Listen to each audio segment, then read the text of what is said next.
This will be a day long remembered. Now I am the master. Welcome to another episode of Legends and Theories, and welcome to Week 6 of my Arrowverse weekly recap and review. This week, I'll be going over Episode 9 of Season 2 of Batwoman, Episode 5 of Season 7 of The Flash, and the series premiere of Supergirl, Season 6. Series or season, I don't know what I just said. I don't feel like re-recording this. Okay, so let's go on. And I'll be doing Batwoman and Supergirl first, and then I'll talk about the new episode of The Flash, since that's what I'm most interested in. And honestly, with the Batwoman episode,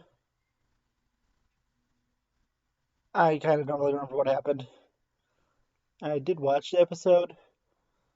I remember stuff about the one person, the love interest for Ryan, taking the fall for the murders by Black Mask, who, I mean, it's clearly Roman Sionis. I mean, if you played Arkham Origins, or one of the people who saw Birds of Prey, or watched Under the Red Hood, or played the Arkham Knight DLC, you know that. Honestly, I think that's like every appearance of Black Mask I could think of, unless you count that quick kind of cameo in the Death in the Family movie, but that's sort of just like a montage of clips from Under the Red Hood. And I'm kind of wondering, is he supposed to be the new threat for the rest of the season, or will it be someone else? Honestly, I really have no idea. It could go either way, but he could be an interesting villain to do, since he's a more set Batman villain, and could draw in more viewership, but honestly, I have really no idea. I'm pretty sure that Scarecrow was supposed to appear, but I really have no idea if that's supposed to happen anymore. He might have been replaced. I think those might have just been rumors. Either way, I'm not really sure. But going on with Supergirl, I thought it was a pretty good episode. I don't know, I haven't been the biggest fan of that show, and honestly, my two favorite characters to appear in it are Martian Manhunter and Lex Luthor. And it was pretty interesting. I'm kind of confused why they're doing the anti-life equation as a technology-based one.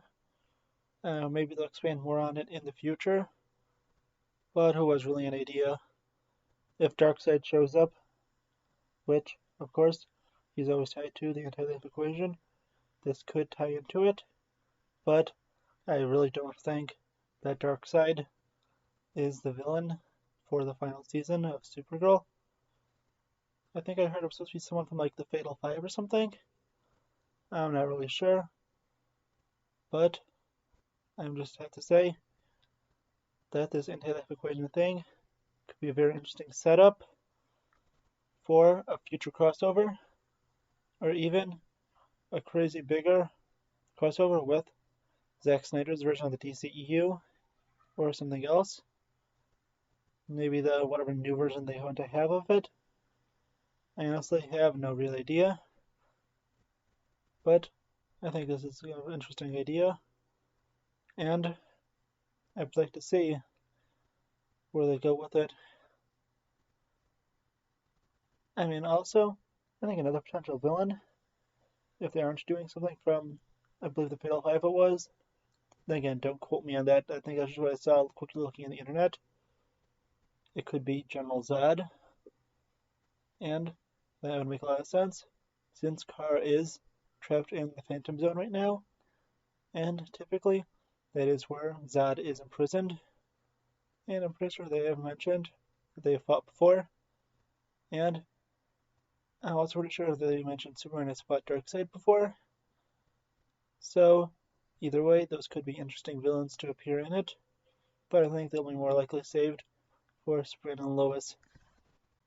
But I do think that tossing her into the Phantom Zone and giving Lex Luthor this win is very interesting, and I think the show might be going on right now, and Superman and Lois is taking a break because this version of Luthor is planned to appear in Superman and Lois, and they need to finish up the storyline with him here first, and he clearly has to find a way out of prison, and reading the description for an episode I think 2 weeks away, so small spoilers here, it seems that, or maybe major, I'm not really sure, it seems that Lex Luthor and his sister Lena are going to be fighting for control over, I don't remember what they call it, it's L Corp, Lex Corp, Luthor Corp, it's one of those three, or maybe it's the fourth one that I can't remember, it's one of those four.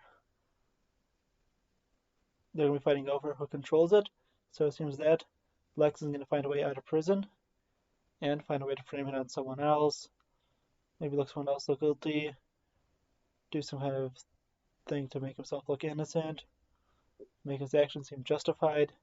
I don't know, but this is Lex Luthor, and he's clearly smart enough to do that, so he probably will.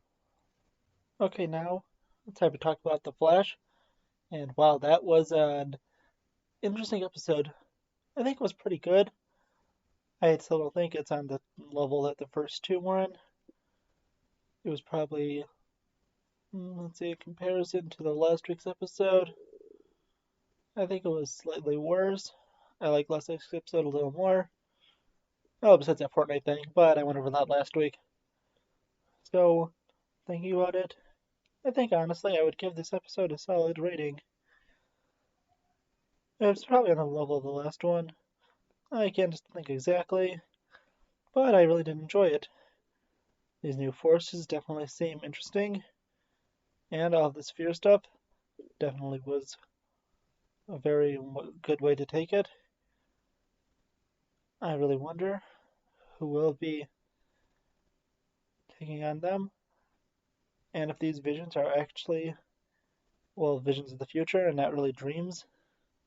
I called them visions before, but I was thinking ahead, and again, I don't really want to re-record, so let's just keep going.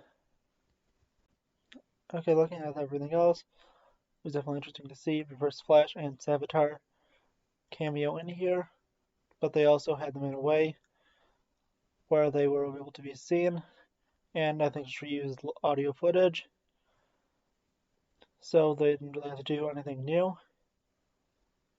And this might be the parts of, from rumors I heard online, of Savitar appearing, and that makes sense. But I do wonder if Team Flash is potentially in danger.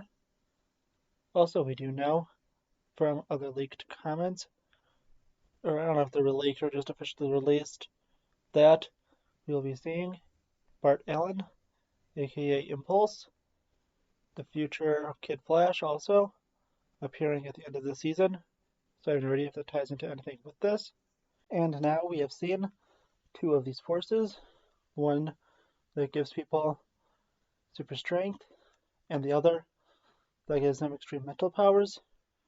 And the last one, I think we'll be seeing next week's episode, which is something with time.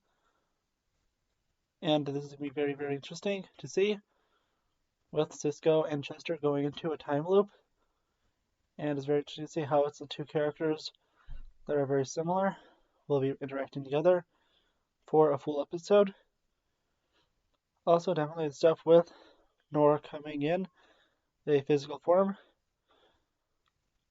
well, as the Speed Force coming in as Nora in a physical form, is very, very interesting. I wonder if she's going to become a member of Team Flash for at least this half a season when they're dealing with all these new Speed Force creations.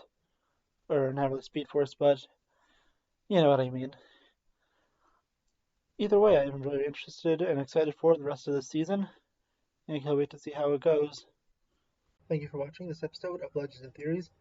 Please like the video, leave some comments, subscribe to the channel, and share it with your friends, and may the Force be with you.